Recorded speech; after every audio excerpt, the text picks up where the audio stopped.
Hello friends, good evening. This is Omkar Singh. You are most welcome to my YouTube channel, The OK English. If you visit first, please subscribe the channel. If you like video, please like, share and comments. Dear friends, मेहनत करते रहिए. कठिन मेहनत का कोई तोड़ नहीं है. बार बार लाने को दोहरा रहे हैं. इससे प्रेरणा लीजिए क्या कहना चाह रहे हैं. कोई क्या कुछ कहता है, इससे कोई डरना नहीं, घबराना नहीं, आपको हेजिटेट नहीं होना है किसी प्रकार से. बस तन और मन से पूरी तरह से लग जाइए. लेकिन हमारे चैनल पर आपको पैसा खर्च करना नहीं है, किसी प्रकार का कोई पे नहीं है, पेड ये चैनल नहीं है, किसी प्रकार का शुल्क नहीं लिया जाता, निःशुल्क मिलेगा. तो धन की आवश्यकता नहीं है यहाँ पर. बस तन मन लगा दीजिए आप और अपना काम कर लीजिए. TGT PGT LT grade English one liner question and answers की सीरीज का ये पार्ट 30 डिस्कस किया जाएगा, जो कि related to literary forms and terms हैं. बड़े मजेदार क्वेश्चंस आपको देखने को मिलेंगे. शुरू करते हैं आज का ये महत्वपूर्ण चैप्टर. आपसे पुनः गुजारिश है कि कमेंट जरूर किया करें, लाइक किया करें, शेयर किया करें. कमेंट नहीं करते हैं आप, शिकायत रहती है. 2 शब्द लिखने में कुछ नहीं जाता. कैसा लगा वीडियो, इसे अवश्य नोट डाउन करें. फर्स्ट क्वेश्चन है आपका, what does Pandora's box mean.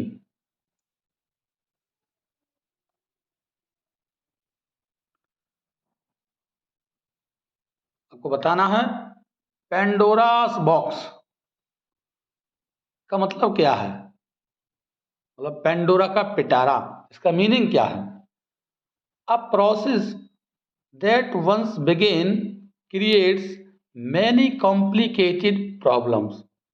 Pandora's box का मतलब दिया गया है कि एक प्रोसेस, एक प्रक्रिया जो कि एक बार शुरू हो जाती है और कई जटिल समस्याएं पैदा करती है. पेंडोरास बॉक्स का मतलब है एक प्रक्रिया जो एक बार शुरू हो जाती है, जो बहुत जटिल समस्याओं को उत्पन्न कर देती है. क्वेश्चन नंबर 2 है गाइस, लिंगुआ फ्रैंका मीन्स. पूछा लिंगुआ फ्रैंका का क्या मतलब होता है. तो लिंगुआ फ्रैंका का मीन्स होता है कॉमन लैंग्वेज ऑफ ऑल. मतलब सभी के लिए एक आम भाषा लिंगुआ फ्रैंका कहलाती है.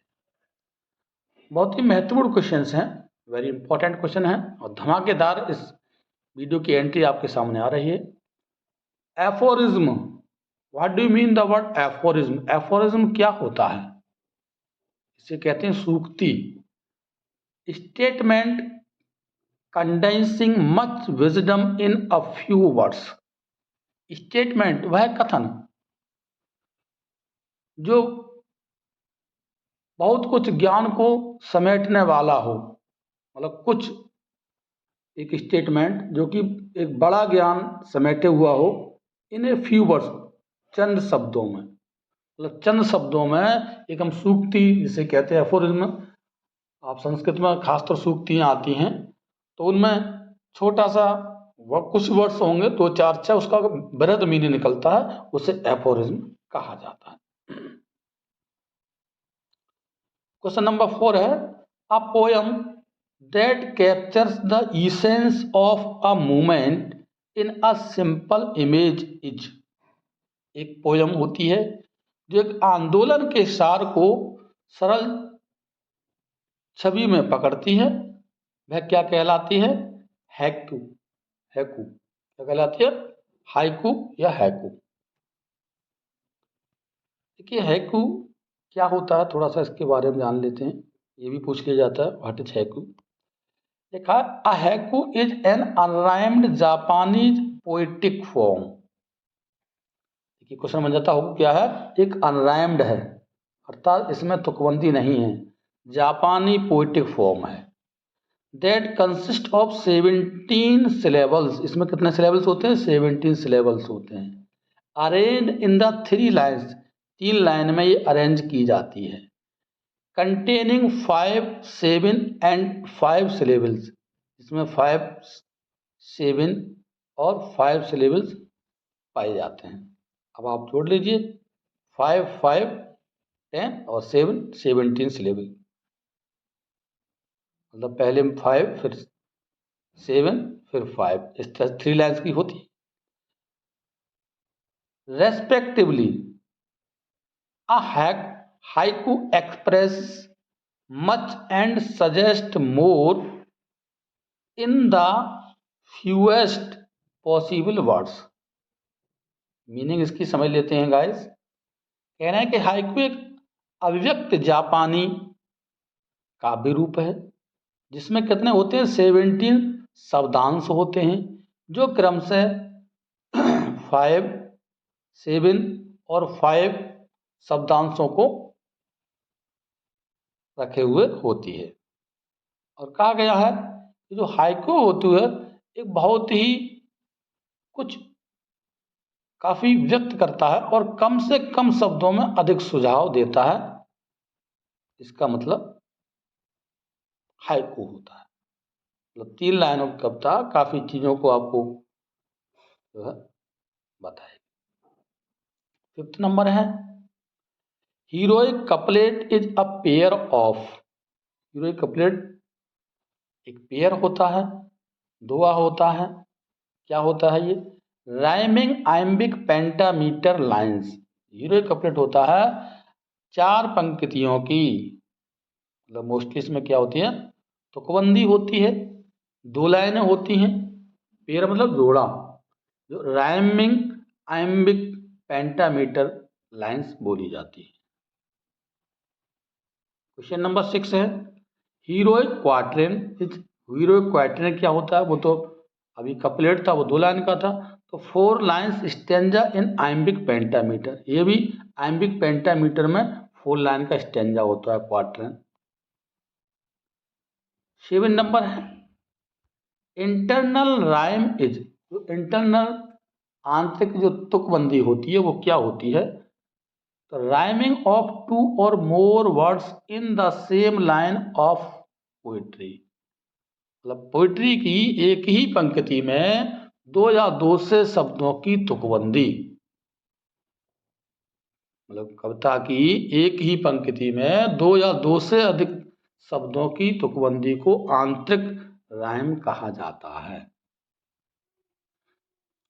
इंटरनल जो अंदर ही अंदर, मतलब 2 या 2 से अधिक तुकबंदी मिलती है पोइट्री में, इसे राइम कहते हैं। The early religious drama is associated with. जो हमारे अर्ली थे, प्रारंभिक धार्मिक ड्रामाज थे, ये किससे संबंधित हैं? Miracles and morality. किससे संबंध है? मिरेकल्स चमत्कार, मोरालिटी नैतिकता पर आधारित हैं, संबंधित हैं, जो हमारे पुराने शुरू के। द टर्म अमेरिकन रेनेशा, से रेनेशा पढ़ेंगे, वाज फर्स्ट यूज्ड बाई। जो हमारा टर्म था अमेरिकी पुनर्जागरण, वर्ड था, इसका पहली बार प्रयोग इसके द्वारा किया गया था। F.O. मैथिशियन, F.O. मैथिशियन के द्वारा इसका यूज किया गया था। क्वेश्चन नंबर 10 देखेंगे guys. The term stream of consciousness was taken from the book. Stream of consciousness किस बुक से ये टर्म लिया गया है, इसके बारे में पूछा जा रहा है। स्ट्रीम ऑफ कॉन्शियसनेस मतलब चेतना की जो धारा होती है। द प्रिंसिपल्स ऑफ साइकोलॉजी मतलब लिया गया है ये मनोविज्ञान के सिद्धांत नामक बुक से ये टर्म लिया गया है। 11 नंबर देखेंगे माय गाइस। एपिथालेमियम। एपिथालेमियम क्या है? तो ए नपटेल सॉन्ग। एपिथैलम मतलब होता है नपटेल, नपटेल मतलब विभागित, जैसे शादी विवाह समारोह में गाए जाते हैं, उसे एपिथालेमियम कहा जाता है। 12 नंबर है an idea expressed by a word in addition to its main meaning. पूछा जा रहा है कि किसी शब्द द्वारा उसके मुख्य अर्थ के अतिरिक्त व्यक्त किया गया विचार। जैसे एक आइडिया है, विचार है, एक वर्ड है, तो उसका एक अतिरिक्त मेन मीनिंग से अतिरिक्त विचार, अतिरिक्त भाव निकालना, तो उसे कहते हैं कॉनोटेशन, अर्थात मीनिंग या अर्थ इसका मतलब होता है कॉनोटेशन। नेक्स्ट नंबर है गाइस 30 नंबर है द लिटरल और primary meaning of a word. ध्यान दीजिए, लिटरल और primary meaning of a word in contrast to the feelings, विरोध होना, for ideas that the word suggest. Meaning को समझना है, रटना नहीं है, मतलब किसी शब्द का जो शाब्दिक कहना चाहिए लिटरल मीनिंग, या फिर प्रारंभिक अर्थ प्राइमरी मीनिंग किसी भी वर्ड का, उस शब्द द्वारा सुझाए गए विचारों के प्रति भावनाओं के जो विपरीत होता है उसे कहते हैं डेनोटेशन। डेनोटेशन इसका भी मतलब अर्थ ही एक तरह का मीनिंग होता है। क्वेश्चन नंबर 14 है ecriture feminine is term used for. Ecriture feminine, ecriture feminine या फेमिनिन फेमिनाइन शब्द का प्रयोग किसके लिए किया जाता है, तो बीमेंस राइटिंग। देखिए वुमेन नहीं है, बीमेंस पढ़ेंगे गाइस, बी मेंस। अगर यहाँ पे ए होता तो वुमेन पढ़ते हैं, ये प्लूरल में बीमेन पढ़ा जाता है। साउंड का भी ध्यान रखें, जो प्रोनाउंसिएशन है बीमेन पढ़ेंगे। तो एर्किचर फेमिनिन का मतलब होता है बीमेंस राइटिंग, महिलाओं का लेखन। देखिए फेमिनिन वर्ड आ गया तो आप समझ सकते हैं। 15 नंबर है guys who introduce the term jouissance, अर्थात जो फ्रेंच टर्म है, मीनिंग, इसका जो मीनिंग है एंजॉयमेंट या pleasure of sexual orgasm in women. Question number 15 को देखना है। जॉयसेंस जो कि फ्रांसीसी वर्ड है, शब्द का किसने पेश किया जिसका मीनिंग होता है आनंद होता है, महिलाओं में यौन संभोग का आनंद। तो ये किसने इंट्रोड्यूस किया था, ये जैक्स लेकान। किसने किया था, जैक्स लेकान या जैक्स लेकन ने इसको यूज किया था। 16 नंबर है guys traditional epics are also called folk epics. और देखिए ट्रेडिशनल एपिक को, जो परंपरागत हमारे एपिक हुआ करते थे उनको फोक कहा जाता है, अर्थात लोकगीत जिसे लोक कहते हैं, या एपिक भी कहा जाता है, या फिर प्राइमरी एपिक भी कहा जाता है। देखिए कितने वर्ड आपको मिल गए, ट्रेडिशनल एपिक, फोक एपिक और प्राइमरी एपिक। तो इसको इनके साथ साथ प्राइमरी एपिक भी कहा जाता है। ट्रेडिशनल एपिक कहिए, फोक कहिए, एपिक्स और या प्राइमरी एपिक्स बोलिए। 17 नंबर है students, my dear aspirants, literary epics are known as. जो लिटरेरी एपिक्स होते हैं, जो साहित्यिक महाकाव्य होते हैं, इनको इस नाम से भी जाना जाता है। क्या जाना जाता है, सेकेंडरी एपिक्स, मतलब द्वितीय एपिक्स माना जाता है। देखिए द्वितीय एपिक्स का आप समझते हैं, सेकेंडरी और प्राइमरी एपिक्स का क्या होता है। जैसे सपोज दैट मान लीजिए रामायण, अगर हम एग्जाम्पल ले लें, रामायण वाल्मीकि कृत है, संस्कृत में लिखी हुई है। अब उसी तरह से अगर देखा जाए तो अगर इसी का मान लो कोई दूसरी रामायण लिख दे, जैसे कल्याण तरंग रामायण बोली जाती है, राधे श्याम रामायण बोली जाती है, तो वो भी रामायण है, उन्हीं के आधार पर लिखा गया। तो फर्स्ट है हमारी वो रामायण है जो कि वाल्मीकि कृत है, तो उसी के द्वारा किसी महाकाव्य को कुछ अपने सेंस में लिख देना तो वो सेकेंडरी एपिक माना जाता है, आप समझ सकते हैं। One common form of hamartia in Greek tragedies was. Greek त्रासदियों में हमार्शिया का एक सामान्य रूप क्या था, ह्यूबरिस। क्या था गाइस, ह्यूबरिस। 19 नंबर है the term designates the class of fictional writings that represent an ideal what Narcissus non existence and political and social way of life. 19 question को देखना है। एक शब्द जो कि काल्पनिक लेखन के वर्ग को दर्शाता है, जो एक आदर्श, अस्तित्वहीन, राजनीतिक और सामाजिक जीवन शैली का प्रतिनिधित्व करता है, उसे कहते हैं अटोपिया। अटोपिया का मीनिंग ये है। 20th नंबर है एन इमेजिन्ड वर्ल्ड और society which people lead raised dehumanised fearful lives.